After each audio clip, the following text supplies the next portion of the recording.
एक नामी शहर के प्रतिष्ठित गर्ल्स हॉस्टल के भीतर जवान लड़कियों के साथ गुप्त रूप से शोषण और ब्लैकमेलिंग का खेल चल रहा था। बाहर से यह हॉस्टल सुरक्षित और चमकदार दिखता था, लेकिन अंदर लड़कियों को झूठे वादों, करियर और पैसों के लालच में फंसाकर फिर उन्हें ब्लैकमेल और मजबूर करने का गंदा धंधा चल रहा था। इसकी भनक आईपीएस अफसर अवनी मेहता को लगी, लेकिन बिना सबूत किसी भी कार्यवाही की गुंजाइश नहीं थी। इसीलिए अवनी ने बड़ा जोखिम उठाया। वह भेष बदलकर एक साधारण छात्रा बन हॉस्टल में रहने लगी। धीरे धीरे वही जाल अवनी पर भी डाला गया और फिर एक रात योजना के तहत उसके कमरे में एक अजनबी लड़का भेजा गया। मकसद साफ था, उसे फंसाना। अवनी चुप रही, हर एक पल, हर एक हरकत को सबूत के तौर पर रिकॉर्ड करती रही। लेकिन जैसे ही वह लड़का गलत हरकत करने वाला था, अचानक अवनी ने उसकी गर्दन दबोच ली। फिर जो हुआ, इसे देख पूरा हॉस्टल हैरान था। तो पूरी सच्चाई जानने के लिए वीडियो को लास्ट तक जरूर देखें, और आप मेरे चैनल पर नए हैं तो वीडियो को एक लाइक करके चैनल को सब्सक्राइब जरूर कर दें। तो चलिए बिना देरी के वीडियो को शुरू करते हैं। शहर के सबसे पॉश इलाके में एलिट गर्ल्स हॉस्टल किसी 5 सितारा होटल से कम नहीं लगता था। ऊंची सफेद बिल्डिंग जिसके चारों तरफ हरे भरे लॉन थे और गेट पर हमेशा एक मुस्कुराता हुआ गार्ड खड़ा रहता था। बाहर से देखने वालों के लिए यह शहर की लड़कियों के लिए सबसे महफूज पनाहगाह थी। यहां रहने वाली लड़कियां शहर के सबसे अच्छे कॉलेजों में पढ़ती थीं। उनके माँ बाप हजारों किलोमीटर दूर बैठकर भी चैन की सांस लेते थे कि उनकी बेटी एक सुरक्षित और अनुशासित जगह पर है। लेकिन इस चमक दमक के पीछे एक ऐसा अंधेरा छिपा था जिसकी किसी को भनक तक नहीं थी। यह अंधेरा हॉस्टल की दीवारों में किसी जहरीले धुएं की तरह फैलता था, धीरे धीरे और चुपचाप। हॉस्टल की वार्डन मिसेस डिसूजा बाहर से जितनी सुलझी हुई और केयरिंग दिखती थी, अंदर से उतनी ही खतरनाक थी। वह 40 से 45 साल की एक औरत थी जिनके चेहरे पर हमेशा एक मीठी मुस्कान रहती थी। वह लड़कियों से ऐसे बात करती थी जैसे वह उनकी अपनी माँ हो। बेटा, कोई टेंशन तो नहीं? पढ़ाई कैसी चल रही है? घर की याद तो नहीं आ रही? ये उनके रोज के सवाल होते थे, पर यह सब एक मुखौटा था। मिसेस डिसूजा एक बहुत बड़े रैकेट का हिस्सा थी। वो उन लड़कियों को चुनती थी जो छोटे शहरों से आती थीं, जिनकी आंखों में बड़े सपने होते थे और जिन्हें ग्लैमर की दुनिया अपनी ओर खींचती थी। वह पहले उन लड़कियों का भरोसा जीतती, फिर उन्हें बड़े बड़े लोगों से मिलवाती। ये बहुत बड़े प्रोड्यूसर हैं, या यह तुम्हें मॉडलिंग में बड़ा ब्रेक दे सकते हैं, कहकर वह उन्हें पार्टियों में ले जाती। उन पार्टियों में ड्रिंक्स में कुछ मिला दिया जाता था, और जब लड़की होश में नहीं होती थी तब उसकी आपत्तिजनक तस्वीरें और वीडियो बना लिए जाते थे। बस यहीं से शुरू होता था ब्लैकमेलिंग का असली खेल। उन तस्वीरों के दम पर लड़कियों को चुप कराया जाता था, उनसे पैसे वसूले जाते थे और उन्हें उन अमीर वशी लोगों के पास बार बार जाने के लिए मजबूर किया जाता था। कई लड़कियां अंदर ही अंदर घुट रही थीं, लेकिन अपने परिवार की इज्जत और अपने भविष्य के डर से किसी को कुछ नहीं बता पाती थीं। हॉस्टल की 4 दीवारी उनके लिए एक जेल बन चुकी थी। आईपीएस अवनी मेहता अपने ऑफिस में बैठी एक फाइल पर नजरें गड़ाई हुई थी। वह शहर की सबसे युवा और तेज तर्रार अफसरों में से एक थी। उसका नाम सुनते ही बड़े बड़े क्रिमिनल्स के पसीने छूट जाते थे। पिछले कुछ हफ्तों से उसके पास एक ही तरह की खबर आ रही थी, अलग अलग मुखबिरों से, कि एलिट गर्ल्स हॉस्टल में कुछ तो बहुत गड़बड़ चल रहा है। खबर थी कि वहां की कुछ लड़कियां अचानक से बहुत अमीर हो गई हैं और कुछ डिप्रेशन में चली गई हैं। एक लड़की ने तो सुसाइड की कोशिश भी की थी, लेकिन मामले को दबा दिया गया। अवनी को दाल में कुछ काला नजर आ रहा था। उसने अपनी टीम को इस पर काम करने को कहा, लेकिन नतीजा कुछ नहीं निकला। हॉस्टल की सिक्योरिटी इतनी टाइट थी कि अंदर परिंदा भी पर नहीं मार सकता था। कोई भी लड़की कुछ भी बोलने को तैयार नहीं थी। जब भी कोई पुलिस वाला उनसे बात करने की कोशिश करता, वह डर के मारे कांपने लगती और सब ठीक है कहकर बात खत्म कर देती। एक शाम अवनी अपने सीनियर ऑफिसर मिस्टर सिंह के केबिन में बैठी थी। सर, कुछ तो करना होगा, अवनी ने बेचैनी से कहा। मुझे पूरा यकीन है कि उन लड़कियों के साथ बहुत गलत हो रहा है। हम ऐसे हाथ पर हाथ धरे नहीं बैठ सकते। मिस्टर सिंह ने गहरी सांस ली। मैं समझता हूं अवनी, लेकिन बिना किसी सबूत, बिना किसी गवाह के हम क्या करें? वह शहर का सबसे प्रतिष्ठित हॉस्टल है। अगर हमने बिना किसी आधार के वहां रेड मारी और कुछ नहीं मिला तो डिपार्टमेंट की बहुत बदनामी होगी। ऊपर से पॉलिटिकल प्रेशर अलग। अवनी की आंखों में एक अजीब सी चमक थी। उसने कुछ सोचा और फिर बोली, सर, अगर कोई गवाह बोलने को तैयार नहीं है तो हमें खुद गवाह बनना होगा। मिस्टर सिंह ने हैरानी से उसकी तरफ देखा। क्या मतलब है तुम्हारा? मतलब यह कि मैं खुद उस हॉस्टल में एक स्टूडेंट बनकर जाऊंगी? अवनी ने दृढ़ता से कहा। मुझे उस सिस्टम का हिस्सा बनना होगा ताकि मैं उसे अंदर से तोड़ सकूं। मिस्टर सिंह चौंक गए। अवनी, यह बहुत बड़ा रिस्क है। अगर तुम्हारी पहचान खुल गई तो तुम्हारी जान को खतरा हो सकता है। सर, वर्दी पहनते वक्त जो कसम खाई थी वह जान बचाने के लिए नहीं, न्याय दिलाने के लिए खाई थी। उन लड़कियों को मेरी जरूरत है। प्लीज मुझे यह करने दीजिए। अवनी की आंखों में वह जुनून और ईमानदारी देखकर मिस्टर सिंह उसे मना नहीं कर पाए। उन्होंने भारी मन से इजाजत दे दी। ठीक है, उन्होंने कहा, लेकिन तुम अकेली नहीं होगी। हमारी एक टीम 24 घंटे हॉस्टल के आसपास सिविल ड्रेस में मौजूद रहेगी। तुम्हारे पास एक पैनिकिंग बटन होगा। जरा सा भी खतरा महसूस हो, बस एक बार उसे दबा देना। प्लान तैयार था। ऑपरेशन हॉस्टल शुरू होने वाला था। अगले एक हफ्ते तक अवनी ने खुद को पूरी तरह बदल लिया। आईपीएस अवनी मेहता की सख्त चाल ढाल और तीखी नजरों की जगह अब एक साधारण सी, थोड़ी डरी, सहमी सी लड़की अनन्या शर्मा ने ले ली थी। अनन्या शर्मा जो बरेली से आई थी और शहर के एक कॉलेज में बीए करने का सपना लेकर उसके सारे डॉक्यूमेंट्स, आई कार्ड, सब कुछ नकली लेकिन परफेक्ट तरीके से तैयार किए गए थे। उसने जीन्स, टी शर्ट पहनने शुरू कर दिया, बालों को साधारण तरीके से बांध लिया और चेहरे पर एक मासूमियत ओढ़ ली। जब वह हॉस्टल के गेट पर पहुंची तो उसका दिल जोर जोर से धड़क रहा था। यह डर किसी क्रिमिनल का नहीं था, बल्कि पकड़े जाने का था। नमस्ते मैम, उसने मिसेस डिसूजा के ऑफिस में घुसते हुए धीमी आवाज में कहा।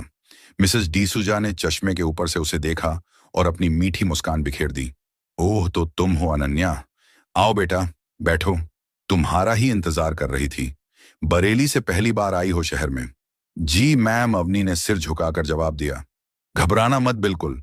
यह हॉस्टल तुम्हारे घर जैसा है और मैं तुम्हारी माँ जैसी। कोई भी प्रॉब्लम हो, सीधा मेरे पास आना, मिस डिसूजा ने शहद जैसी मीठी आवाज में कहा। अवनी को उसका कमरा नंबर 204 मिला। उसकी रूममेट का नाम रिया था। रिया एक चुलबुली और बिंदास लड़की थी जिसे फैशन और पार्टियों का बहुत शौक था। हाय, मैं रिया, उसने हाथ बढ़ाते हुए कहा। तुम अनन्या? राइट। बरेली से हाँ, अवनी ने मुस्कुराने की कोशिश की। चिल करो यार, शुरू शुरू में सबको अजीब लगता है, आदत पड़ जाएगी। वैसे वार्डन से बच के रहना। दिखती बड़ी स्वीट है पर है बड़ी हिटलर, रिया ने आंख मारते हुए कहा। अवनी को रिया में एक उम्मीद की किरण दिखी, शायद वह उसे कुछ बता सके। दिन बीतने लगे। अवनी एक आम स्टूडेंट की तरह कॉलेज जाती, लाइब्रेरी में वक्त बिताती और हॉस्टल के बाकी लड़कियों से घुलने मिलने की कोशिश करती। वह हर छोटी बड़ी चीज पर नजर रख रही थी। कौन लड़की किससे बात करती है, कौन देर रात तक बाहर रहती है और मिसेस डिसूजा का बर्ताव किसके साथ कैसा है। उसे जल्द ही पता चल गया कि हॉस्टल में दो ग्रुप थे। एक उन लड़कियों का जो सिर्फ अपनी पढ़ाई से मतलब रखती थी और दूसरा उन लड़कियों का था जो मिसेस डिसूजा की फेवरेट थी। ये लड़कियां महंगे कपड़े पहनती थीं, उनके पास लेटेस्ट फोन होते थे और वह अक्सर वीकेंड पर लेट नाइट पार्टियों के लिए जाती थी, जिसके लिए हॉस्टल के नियम तोड़ दिए जाते थे। अवनी ने जानबूझकर अपनी बातों में यह दिखाना शुरू कर दिया कि वह भी एक बड़ी मॉडल बनना चाहती है और उसे पैसों की भी जरूरत है। उसने रिया से दोस्ती बढ़ा ली और उसके सामने अपने झूठे सपनों का जिक्र करने लगी। यार रिया, काश मुझे भी कोई अच्छा काम मिल जाता। पार्ट टाइम जॉब जैसा कुछ, घर से जो पैसे आते हैं उसमें गुजारा मुश्किल से होता है। एक दिन उसने उदास चेहरा बनाकर कहा। रिया उसके झांसे में आ गई। टेंशन मत ले, मैं बात करूंगी डिसूजा मैम से। उनकी बहुत जान पहचान है, वह अपनी फेवरेट लड़कियों की बहुत हेल्प करती हैं। अवनी का फेंका हुआ दाना सही जगह लगा था। उसे पता था कि अब शिकारी खुद उसकी तरफ बढ़ेगा। 2 दिन बाद ही मिसेस डिसूजा ने अवनी को अपने ऑफिस में बुलाया। हमेशा की तरह उन्होंने मुस्कुराते हुए पूछा, अनन्या बेटा, मैंने सुना तुम काम ढूंढ रही हो। अवनी ने मासूमियत से कहा। जी मैम, अगर कुछ मिल जाता तो। तुम लड़की अच्छी हो, संस्कारी हो। मेरे एक बहुत अच्छे दोस्त हैं, फिल्म प्रोड्यूसर हैं। वह अपनी नई एड फिल्म के लिए एक नए चेहरे की तलाश में हैं। मैंने तुम्हारे बारे में उन्हें बताया है, वह तुमसे मिलना चाहते हैं। अवनी का दिल धक से रह गया। खेल शुरू हो चुका था।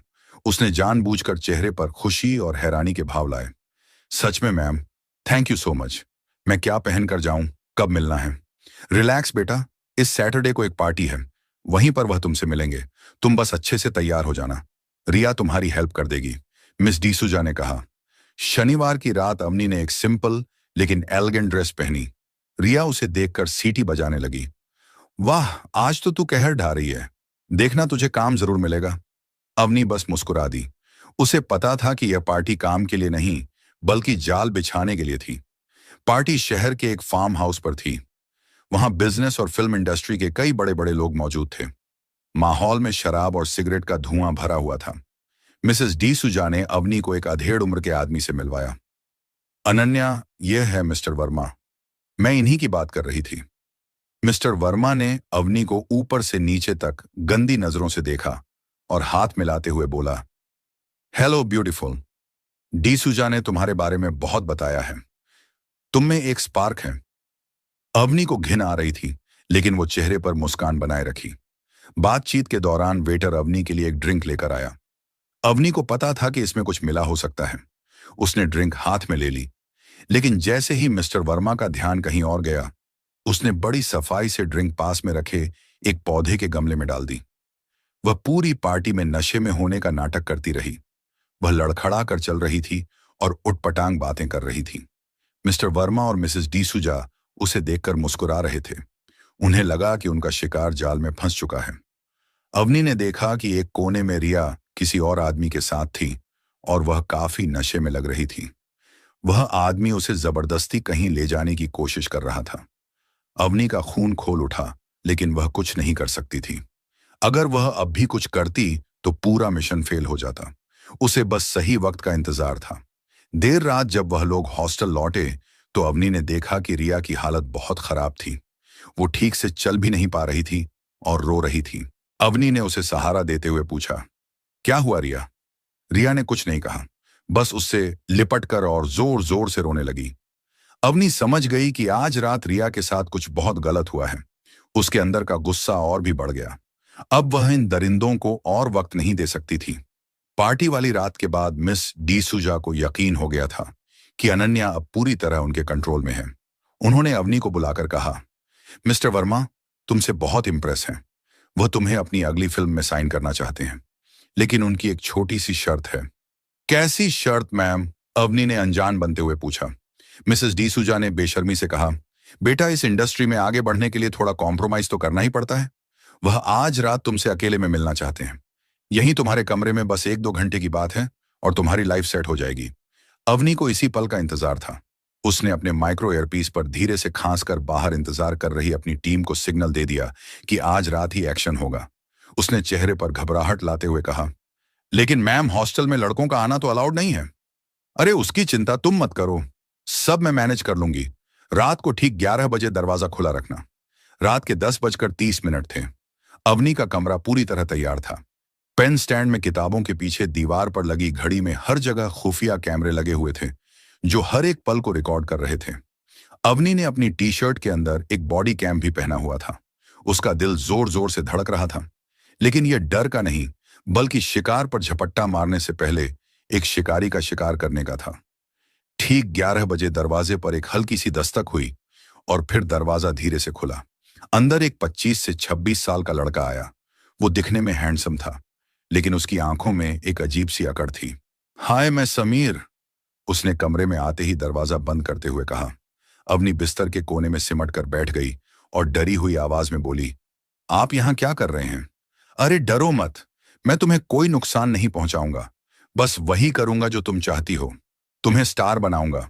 उसने अपनी शर्ट के बटन खोलते हुए कहा और धीरे धीरे अवनी की तरफ बढ़ने लगा। बस तुम्हें थोड़ा सा कोऑपरेट करना होगा। अवनी चुप रही।